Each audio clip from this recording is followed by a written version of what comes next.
Hi, I'm Lars Bergstrom, and this is my capstone, Green Space Embrace, Improving Access to Urban Green Spaces. During my preliminary research, I discovered that urban green spaces are rapidly shrinking due to factors associated with urbanization. These include increased privatization, underutilization, and lack of financial support. As green spaces shrink, inequitable access negatively impacts community health and environmental connection by reducing urban tree canopy and decreasing the amount of time people spend in nature. Current management and investment strategies like Seattle Parks and Rec's strategic plan for 2020 through 2032 and 2025 through 2028 action plan may not reflect community needs.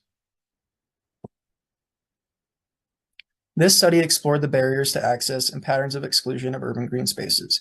I asked the question, what are the structural factors that determine urban green space inequity, and how can access disparities inform equitable planning? This past winter, I interned with Friends of Chiesti, a volunteer organization located in Beacon Hill that is dedicated to the environmental preservation of Chiesti Green Space, which borders the Beacon Hill and Columbia City neighborhoods. Through my internship, I created a Chiesti Green Space Access Survey that was primarily administered to residents living near the green space. However, I also collected one response from the station coffee shop and two responses from Seattle Bird Connect. This resulted in 123 responses collected over a 2-week period. The poster that I used to distribute the survey can be viewed in Figure 1 on the left. The questions on the survey primarily focused on activity preferences, demographic information, and barriers preventing green space use. And the data supported 3 major results. Concerning activity preferences, 68% of respondents indicated that mountain biking was the least important activity, while 49% reported that hiking or walking the trails was the most important activity, revealing that nearby residents prefer walkable trails over mountain biking trails. Demographically, respondents were primarily white, had high incomes, and were college educated. This was not reflective of the census data that I found for Beacon Hill and Columbia City neighborhoods, which had greater quantities of Black and Asian populations and substantially lower rates of high income and college educated individuals. For barriers, survey respondents were asked if there were any barriers that prevented them from using Chiesti Green Space. The responses were then grouped into barrier categories, with the most common barriers being safety, homeless encampments, and trail infrastructure.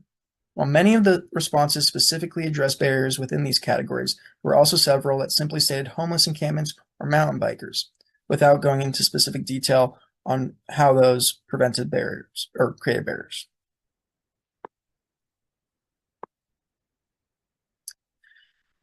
These results indicated 3 major takeaways. Over $1 million has been invested in mountain biking infrastructure within Chiesti Green Space over the last decade, but there is little community interest in mountain biking infrastructure to support this decision. Furthermore, the demographic data reflects the possibility of green gentrification caused by Chiesti Green Space. Green gentrification is the process where environmental amenities attract wealthier groups, displacing lower income residents and depriving them of those same environmental amenities. Finally, current management does not address the barriers that respondents indicated. One respondent wrote that they love the width of biking trails for hiking and walking with their family, but they wish there was more trails specifically designated for pedestrians. Another respondent said that they loved walking the trails, but they would access the green space more frequently without the potential for gun violence. Through my research, I found that Chiesti Green Space has one of the highest rates of gun violence of all Seattle parks, revealing a critical safety barrier. These findings signify the importance of improving green space access through community-oriented management that funds infrastructure that supports community needs. This would look like building more walkable trails or converting mountain biking trails to hiking trails, resist green gentrification through social policies that reduce housing costs in their public green spaces. This could look like subsidized housing, and removes barriers through increased surveillance and peace building. This could take the form of placing law enforcement in or near the green space to deter violence. I would like to thank my site supervisors, Kathy Colombo and Sarah Welch, my faculty advisor, Kyla Morton, my cohort, my friends and family. I am very appreciative of all your shared knowledge and continued support through this journey. Thank you for your time.